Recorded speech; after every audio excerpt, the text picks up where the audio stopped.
gotta find Falcone, no matter what. Hey, who are you? And how'd you get in here? I'm Batman, and I'm Batman. My name is Ra's al Ghul.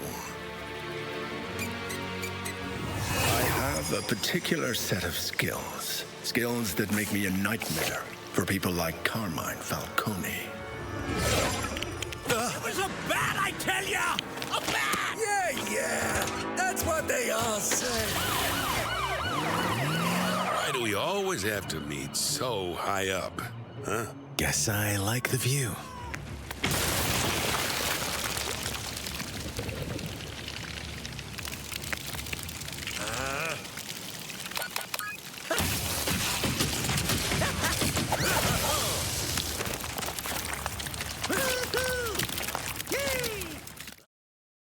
Hey, what's going on, everybody? I wanted to talk to y'all about Lego Batman today because this game is something I really wanted to talk about, as it was one of my most anticipated this year, no joke, along with a few other things coming out here in the near future. Here in a couple of days, 007 will be coming out, so I wanted to make sure I got this out at least a day before, because Lego Batman is deserving of the accolades and the good things and praise that people are giving it, because this game is an absolute joy.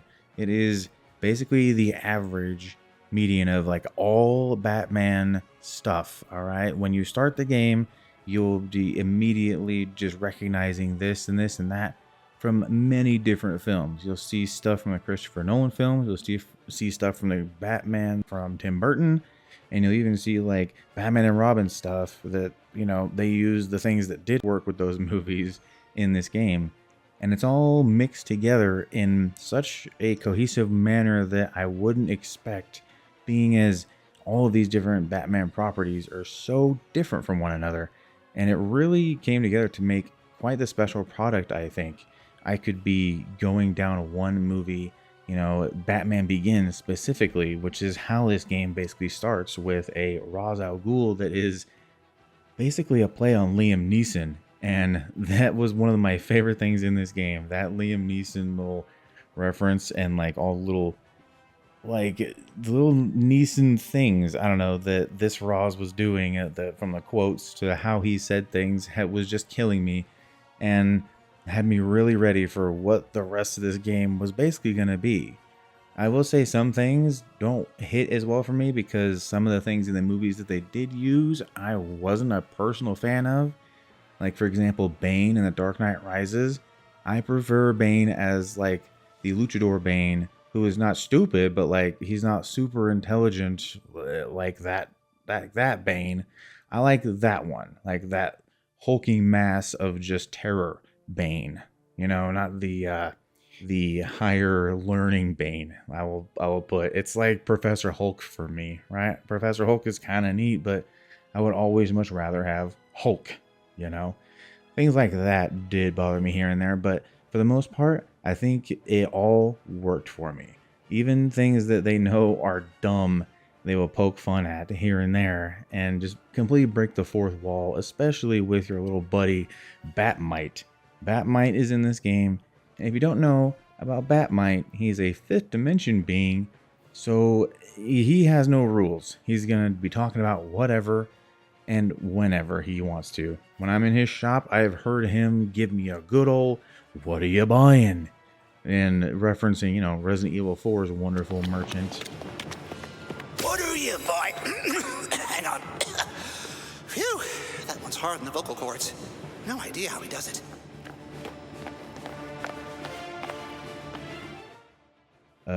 On top of other things, of like mentioning that they are in a specific Batman game and how weird it is that certain things aren't together. There is so much self-aware comedy in this that it's a joy to play through, even just for like the story stuff. The story, I think, overall is probably about an 8 out of 10.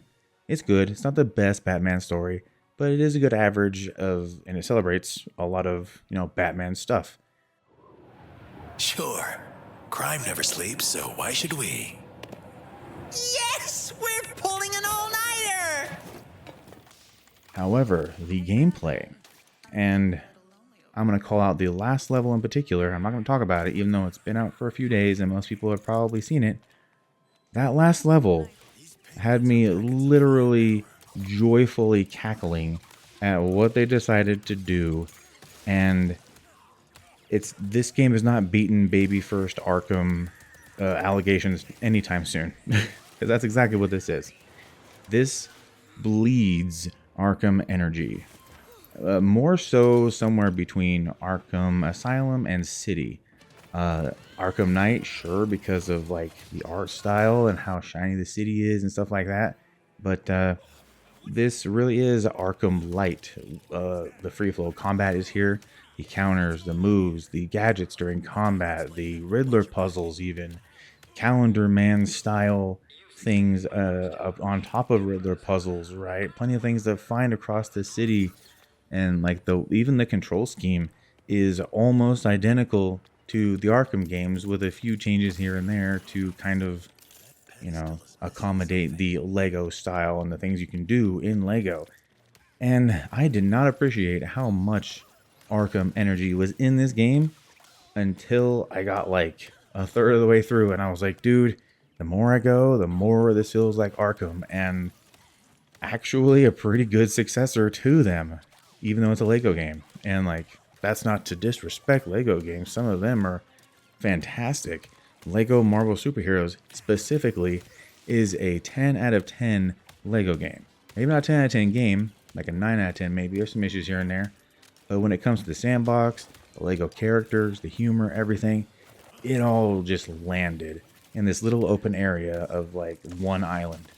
But now with Legacy of the Dark Knight, the open area is much bigger. Much bigger. I will say there is a downside to Legacy of the Dark Knight, and that is that there is only 6 playable characters, I think. 6 or 7. I can't remember off the top of my head right now. But that is, either way, a drastic departure from having 50 to 100 plus characters in every other Lego game. That was going to bother me for quite some time, but the more I played this, the more I found that there wasn't really a place for all of that. This being more of an Arkham game, every character that was in this needed to have their own gadgets, their own way of fighting, their own things that they can do. So it's less dependent on things like, you know, have this certain character for this certain ability, and remember all that. Now you just have the few that you have, and you switch between them, the same few on the regular for the tasks you're given. And that even makes sense in the context of the story being Batman and his Bat family kind of taking care of this issue on their own. But, you know, filling out the positions of the Bat family as you go through the game. That also keeps the gameplay pretty darn fresh, because every one of them has new abilities that you're going to want to experiment with, and you'll start finding puzzles out and about and be like, oh, couldn't do that before. Couldn't figure out why. Now I know why, because this character has these 3 or 4 abilities, and once you know the existence of these abilities, you will look at the puzzles that you didn't know what to do before, and it will instantly click with you, and you'll just fly through them. And that in itself is a very satisfying like pattern, a satisfying loop to be caught in, to be like, hey, this puzzle, I couldn't finish it. Now I know exactly what it is. It's almost like its own dopamine hit, you know? And it just keeps you going, and you want to just collect everything on the map. So if you were a collectathon guy, like myself, this is going to make you very, very happy. If you come here just for, you know, just to enjoy the Batman stuff, see the Easter eggs, enjoy the storytelling, and just go through the story, you probably have yourself a good 10 to 12 hour adventure. I would say that the story is a lot shorter than that, but I would imagine it is almost impossible not to get distracted and do a whole bunch of things all around.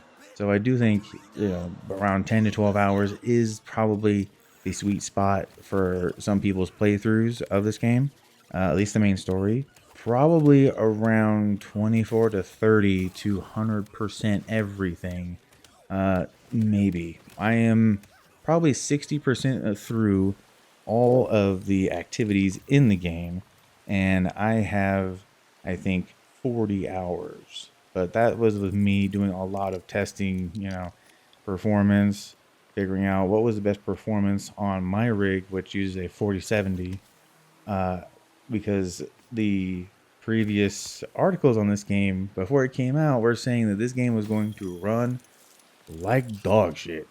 They were saying that you were going to need ridiculous hardware, and even then you're going to need frame gen. None of that is true. That was all bullshit. This game runs fine. It is on Unreal 5, but it's the, those good Unreal 5 games like Arc Raiders that just work in a completely different manner than a bunch of other Unreal 5 games like Silent Hill 2, F even, and a bunch of other Unreal 5 things that just chug along. Metal Gear Solid Delta, that's another one. This ain't that. This does run well, and I even have ended up playing it on my Lenovo Legion, which has 6 gigabytes of VRAM, and I was able to cap it at 30 frames per second, use medium settings, and even quality upscaling with FSR or Intel XeSS. I will say an Intel XeSS upscaler does look drastically better than the FSR version they're using. So if you're going that route, you're going portable with this, or you're going very small and you don't have DLSS available, I would definitely recommend using XeSS on probably the balance or even performance. They both look acceptable for what you're trying to do, which is, play this on hardware older than it is intended for, honestly. But I think it works a lot better than a lot of people were expecting it to, so that is definitely another plus. So, it has gone on a little more than I thought it was going to. I wanted to really talk about some certain things, get my points across about the 3, main things, which was the story, the gameplay, and the performance.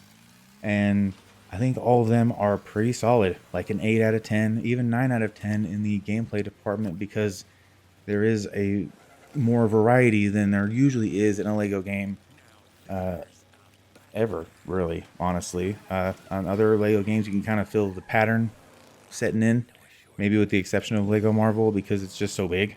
It's definitely a fun purchase for darn near everyone. If you're a Batman fan, if you are just a gamer who just likes video games in general, this is just a fun game to play. If you're kids, you will love this because it is Batman, it is Lego, it is everything that kids will love. It's just a dang good title, and I hope it does well because it is good. It's very good. And even with not having Kevin Conroy and having different voice actors for most of the cast here, I do think everyone did very well. I think the dude does Batman, probably not my favorite Batman, but I think he did pretty good for like the kind of new Batman between kind of like Robert Pattinson area. So definitely give this a look. I think it's definitely worth your time. I think it's definitely a good to great release for this year, and is going to be a top 5 or top 10 game probably by the end of the year. And if they add more to this down the line, then yeah, oh yeah, this is a good one. I'm happy that I bought the early access and had as much time as I did with it. And hopefully my words here have convinced you to give this a go. So here soon, we got 007 after this. You guys will hear from me again here soon about that because I adore 007 unapologetically, and I'm going to be front and center playing that when it comes out. So until then, I'll talk to you next time. Peace.